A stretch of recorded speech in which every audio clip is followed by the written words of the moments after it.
m'accompagne depuis toujours, ou plutôt un auteur, ça serait Shakespeare. Mes parents sont comédiens tous les deux et ils font beaucoup de théâtre et je les ai beaucoup vus jouer des textes de Shakespeare quand j'étais enfant parce que je les suivais en tournée, j'allais voir les répétitions. Donc c'est un auteur qui m'a beaucoup accompagnée aussi dans mon enfance.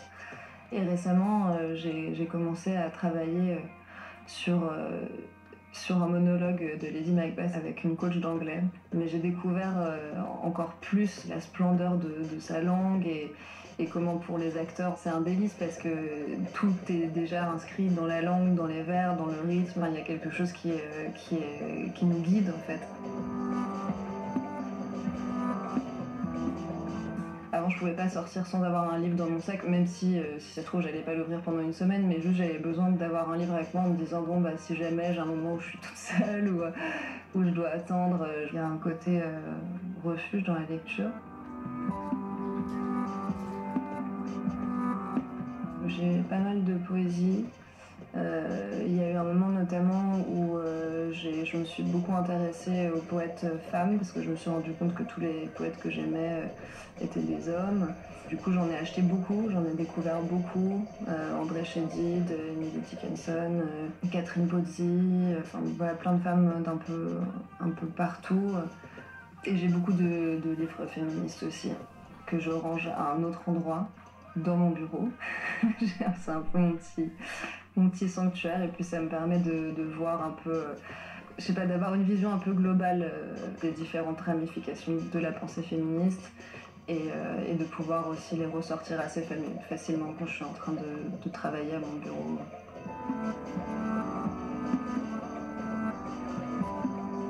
Bah, il y a ce livre de Rebecca Solnit, Men Explain Things to Me. C'est le premier livre en fait que j'ai lu en anglais. Ça m'a amené vers une autre vision du féminisme plus pluriel et puis ça m'a fait me rendre compte en lisant une autrice étrangère aussi de l'importance de lire des essais qui partent d'un endroit qui est différent d'une autre et notamment du coup celui que je lis en ce moment que j'ai pas encore terminé de Audre Lorde qui s'appelle Sister Outsider et qui est un recueil d'essais de cette féministe des années 70, enfin, qui a beaucoup écrit dans les années 70, qui est donc une femme noire américaine, lesbienne, et qui justement part d'un endroit qui est différent de celui duquel je réfléchis et je parle, et je pense que c'est... bon, je le lis aussi en anglais, et je pense que c'est important justement de laisser nos lectures nous amener autre part, quoi, et transformer aussi notre manière de penser à partir de différents points de vue et expériences. Elle parle beaucoup de féminisme, de racisme, du pouvoir aussi de l'érotique, enfin de ce qu'elle identifie comme l'érotisme, et elle l'expliquera vraiment mieux que moi, mais une puissance sensorielle, émotionnelle qu'elle attribue aux femmes, en tout cas dans ce texte-là, où voilà, où pour elle c'est une arme et une force de création et d'action.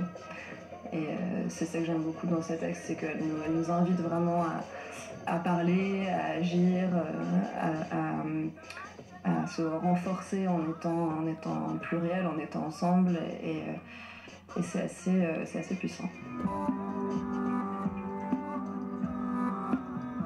Kundera, l'insoutenable légèreté de l'être, qui est culte évidemment. Ce livre-là, il a été important à un moment de ma vie où je remettais pas mal de choses en question dans la manière dont j'abordais mon couple, ma vie, et que pour moi c'est un exemple de à quel point l'art et la littérature peuvent nous aider à avancer dans la vie et être aussi un soutien à certains moments. Et moi c'est un livre qui m'a vraiment aidé à me poser beaucoup de questions. Enfin, c'est un livre qui implique beaucoup le lecteur, je trouve, et qui nous met face